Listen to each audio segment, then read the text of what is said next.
오산세교 3지구는 3만 1천호로 화성, 용인, 평택 반도체 클러스터 중심부에 위치해 있으며 2025년 개통하는 KTX, 현재 추진 중인 GTX-C 연장 등 철도 교통을 기반으로 서울 접근성이 우수한 지역입니다. 그리고 용인 이동지구는 1만 6천호로 지난 3월 발표한 반도체 국가산단에 접해 있어 첨단 IT 인재들, 공사 노동자들의 배후 주거지 공급이 필요한 지역입니다. 모든 지구는 인근의 원도심, 택지지구, 산업단지 등과 연계 개발하여 도시 기능을 보완하고 분담함으로써 완성도 높은 통합 자족 생활권으로 조성하겠다는 내용이 포함되어 있는 만큼 각 지역들의 기대감을 한껏 높이는 사업임이 분명합니다. 안녕하세요. 오늘 오픈마인드 채널에서는 어제 정부에서 발표한 아주 중요한 소식을 알려드리려고 합니다. 바로 전국 5곳에 8만 가구 규모의 신규 택지 후보지가 조성된다는 내용입니다.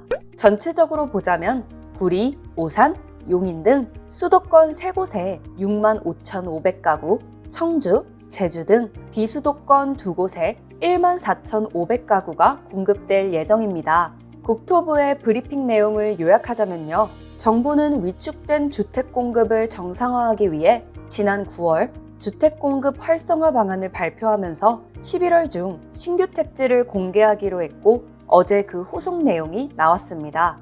수도권에서 구리 토평 2지구는 1만 8,500호로 한강변이면서 서울 동북권과 접해 있어 서울 수도권 주민들의 수요가 높은 지역이고 오산세교 3지구는 3만 1천호로 화성, 용인, 평택 반도체 클러스터 중심부에 위치해 있으며 2025년 개통하는 KTX, 현재 추진 중인 GTX-C 연장 등 철도 교통을 기반으로 서울 접근성이 우수한 지역입니다. 그리고 용인 이동지구는 1만 6천호로 지난 3월 발표한 반도체 국가산단에 접해 있어 첨단 IT 인재들, 공사 노동자들의 배후 주거지 공급이 필요한 지역입니다. 이번에 발표한 신규 택지는 주변 도시와 어울려 상생 발전하는 도시, 쾌적하고 삶이 편리한 도시로 만들겠다는 정부의 의지가 담겨 있으며 모든 지구는 인근의 원도심, 택지지구, 산업단지 등과 연계 개발하여 도시 기능을 보완하고 분담함으로써 완성도 높은 통합 자족 생활권으로 조성하겠다는 내용이 포함되어 있는 만큼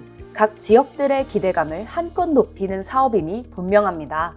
또한 동탄역 반도체 산단과 반도체 클러스터를 연결하는 대중교통망을 확충하고 세종 포천 고속도로와의 도로망을 연결하여 광역교통 접근성을 높이겠다는 계획은 신도시가 성장함에 있어 빼놓을 수 없는 교통망까지 갖추게 되는 것입니다.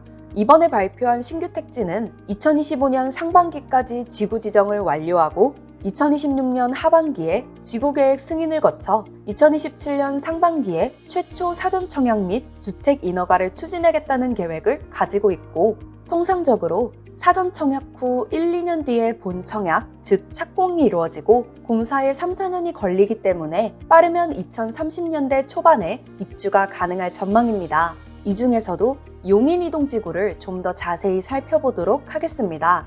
지난 3월 용인 이동 남사에 반도체 클러스터 대형 투자 소식이 발표가 되었었죠. 삼성전자가 용인 남사읍 215만 평 부지에 20년 동안 300조 원을 투자한다는 내용이었습니다. 이곳은 첨단 반도체 제조 공장 5개를 구축하고 소재, 부품, 장비 업체와 팹리스 업체들 최대 150개를 유치할 계획입니다. 삼성은 기흥, 화성, 평택에 이어 용인 남사에 반도체 클러스터를 만들어 화성 기흥 공장은 메모리, 파운드리, R&D 중심으로 하고 평택과 용인은 첨단 메모리, 파운드리의 핵심 기지로 키우겠다는 전략인데요. 이러한 투자로 인해 부지 조성과 건설, 제조 설비 등 직접 투자에 들어가는 300조 원에 생산 유발 효과 400조 원을 더한다면 700조 원의 직간접 생산 유발 효과를 낼 것으로 예상되며 고용 인력도 직접 고용 3만 명을 포함해 고용 유발만 160만 명이 예상된다고 하는 가운데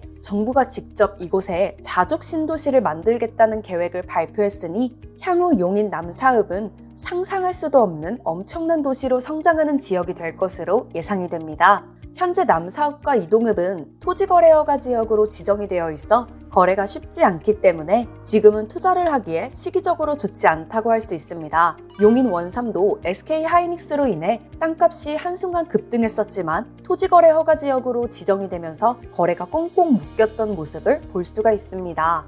그래도 비슷한 환경으로 꼽을 수 있는 평택 고덕 신도시를 보면 삼성반도체로 인해 엄청난 성장을 이루고 있기에 어려운 부동산 주택 시장임에도 불구하고 삼성반도체 앞에 원룸들은 평균 70에서 80만 원의 시세를 이루고 있고 최근 3년간 아파트 분양 시장에서 높은 청약 경쟁률과 함께 완판 행렬을 여전히 이어가고 있습니다. 이와 같이 용인 이동지구 또한 용인 남사이동 반도체와 용인 테크노밸리, 더 나아가 용인 SK하이닉스까지 인접해 있어 그저 주택 공급을 늘리기 위한 도시로만 끝나는 것이 아니라 대형 산업단지들에 의해 자족이 가능한 성장하는 신도시가 될 것으로 기대가 되기 때문에 향후 진행되는 사항들을 주의 깊게 지켜보시길 바라겠습니다.